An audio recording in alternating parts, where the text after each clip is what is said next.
नमस्ते। आज बात कर लेते हैं उन सारे फैक्टर्स के बारे में जो कि जरूरत होती है नॉर्मल स्पीच लैंग्वेज डेवलपमेंट के लिए।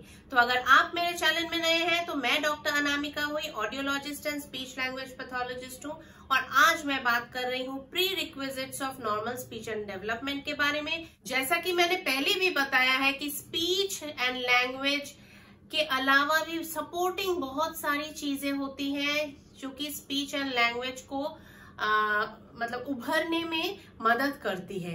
तो चलिए आज उन्हीं फैक्टर्स के बारे में जानेंगे कि बचपन में कि कौन कौन सी चीजें ठीक होने से स्पीच एंड लैंग्वेज अच्छे से आती है। पहला फैक्टर है नॉर्मल न्यूरोमोटर फंक्शन। ये तभी होती है जब ब्रेन यानी सेंट्रल नर्वस सिस्टम की मैच्योरिटी ठीक से होती है। Neuromotor development fine motor skills के लिए रेस्पॉन्सिबल होती है। इनफैक्ट हर बॉडी मूवमेंट यानी जो स्पीच मूवमेंट भी है, अगर फेशियल मूवमेंट्स भी है जो, वो भी न्यूरोमोटर डेवलपमेंट से ही आता है। और एक चीज जो आती है जो कि हम रेस्पॉन्स की तरह देखते हैं, जैसे कोई साउंड आया तो हमने लोकलाइज किया, किसी ने कुछ दिया तो हमने उसको रेस्पॉन्स करते हुए वो चीज लिया या हाय हेलो जो भी करते हैं, तो न्यूरोमोटर डेवलपमेंट से ही आती है। दूसरा फैक्टर है सेंसरी एबिलिटी। सेंसरी एबिलिटी में जितने भी सेंस ऑर्गन्स हैं, जैसे टैक्टाइल हो गया, हियरिंग हो गया, विजन हो गया, ये सारा कुछ जो है इम्पोर्टेंट होता है स्पीच लैंग्वेज डेवलपमेंट के लिए। जैसा कि आप सभी जानते हैं कि हियरिंग कितना इम्पोर्टेंट होता है स्पीच लैंग्वेज डेवलपमेंट के लिए। तो हियरिंग लॉस जैसे ही होता है या ब्लाइंडनेस या कोई भी विजन प्रॉब्लम भी होता है बच्चे को, तब भी स्पीच एंड लैंग्वेज थोड़ा कहीं ना कहीं जाके हैम्पर होता ही है या फिर ओवरऑल कम्युनिकेशन हैम्पर होता है। तीसरा पॉइंट है मोटर एबिलिटी। उसमें अगेन मोटर रिलेटेड यानी मूवमेंट रिलेटेड चीजें आ जाती हैं जो कि हमारे फेशियल मूवमेंट से रिलेटेड है। हमारे सारे आर्टिकुलेटर्स हैं, जैसे लिप हो गया, टंग हो गया, लोअर जॉ हो गई, ये सारा कुछ जो है मोटर डेवलपमेंट में आती है। And motor ability is very important क्योंकि स्पीच जो है एक कम्प्लेक्स मूवमेंट है, क्योंकि स्पीच में एक साथ बहुत चीजें मूव करती हैं। टंग भी मूव कर रहा है, लिप भी मूव कर रहा है, तुरंत जॉ भी मूव कर रहा है। अगर आप देखेंगे तो, अगर आप ध्यान से फील करेंगे तो आपको दिखेगा कि कितना सारा मूवमेंट यहाँ पे हो रहा है जब हम लोग बोल रहे हैं। ठीक है, तो including all the muscles, including all the movements, कितना कुछ टाइमिंग एंड सिंक्रोनाइजेशन की बात आ जाती है जो कि सारा कुछ motor ability and neuromotor development में डिपेंड करती है। थर्ड फैक्टर है speech production mechanism. Speech production mechanism में बहुत कुछ आ जाता है, ना सिर्फ ये जो आर्टिकुलेटर्स दिखते हैं पर बहुत कुछ है जो अंदर है, जो इंटरनल चीजें हैं, ऑर्गन्स हैं, उनका भी बहुत बड़ा योगदान रहता है।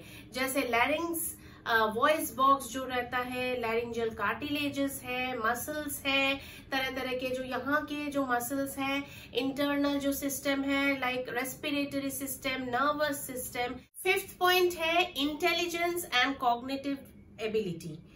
ये बहुत ही इम्पोर्टेंट है बच्चे के लिए और जो कि दिखती नहीं है, पेरेंट्स को भी पता नहीं चलती है कई बार, जैसे कि बच्चे का कितना इंटेलिजेंस है, बच्चा कितना समझता है, बच्चा कितना पॉइंटिंग करता है, इमिटेशन करता है। मैं हमेशा ये सारी जो चीजें हैं हमेशा पॉइंट आउट करती हूँ कि पेरेंट्स को भी पता होनी चाहिए कि ये इमिटेशन स्किल, पॉइंटिंग, जो अटेंशन होती है बच्चे का, ये सारा कुछ इम्पोर्टेंट होता है एंड कॉग्निटिव स्किल्स और इंटेलिजेंस से जुड़ी होती है। ना सिर्फ इमिटेशन, पॉइंटिंग, अटेंशन, बल्कि एसोसिएट करना, रिकॉल करना, मेमोराइजिंग करना और रिकॉग्नाइज करना, ये सारी जो चीजें हैं सारा कुछ डिपेंड होता है कॉग्निटिव स्किल्स एंड इंटेलिजेंस पे।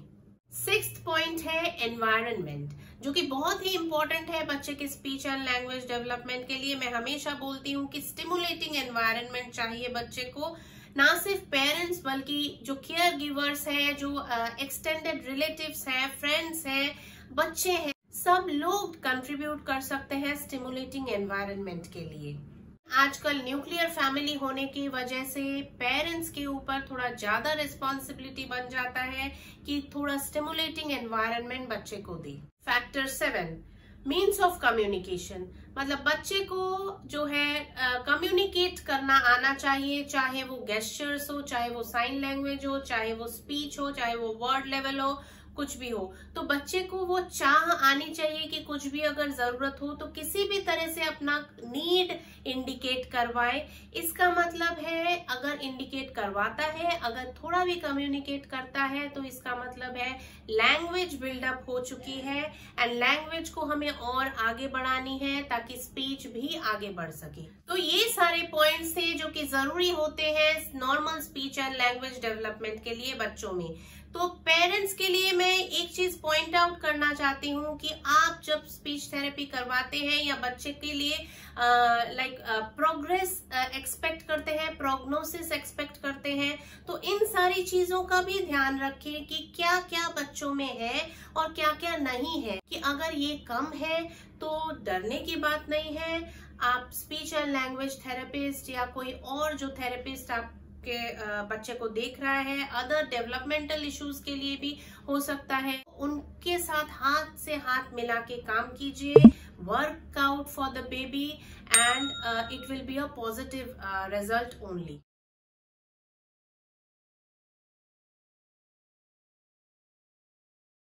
आशा है इस वीडियो से आपको नॉलेज मिल गई होगी कि क्या क्या चीजें इंपॉर्टेंट है। तो आज के लिए इतना ही।